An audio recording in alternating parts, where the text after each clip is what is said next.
Hello বন্ধুরা, তুমি কি জানো মাত্র এক টুকরো টিস্যু পেপার আর কিছু উগদামরিচের বীজ দিয়ে তুমি নিজেই নার্সারির মতো চারা তৈরি করতে পারো।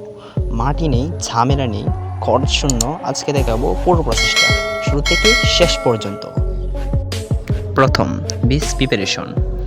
একটি মরিচ নাও, মরিচ থেকে যতগুলো বীজ আছে তা ছিঁড়ে বের করো। তারপর আমার হাতে দেখানো একটি বক্সে এগুলো রেখে দাও। আমি যেভাবে রেখে দিচ্ছি।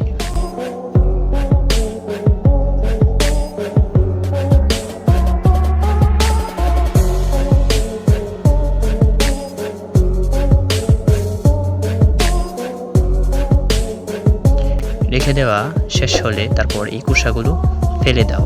তারপর এই বীজগুলো তৈরি করার জন্য আমার মতো আমি যেভাবে একটি টিস্যু পেপার নিয়েছি, এরকম একটি টিস্যু পেপার নাও।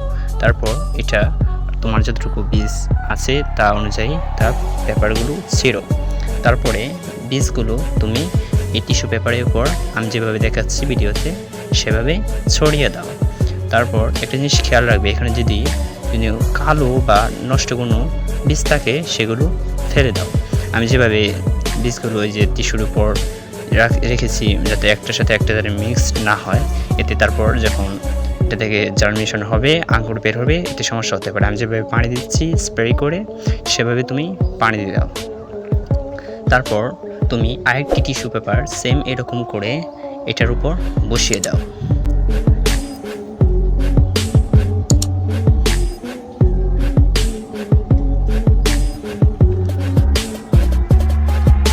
তারপর তুমি এরকম আমি যেভাবে স্প্রে করছি এভাবে স্প্রে করো। তারপর এভাবে আস্তে আস্তে বলে ফেলো।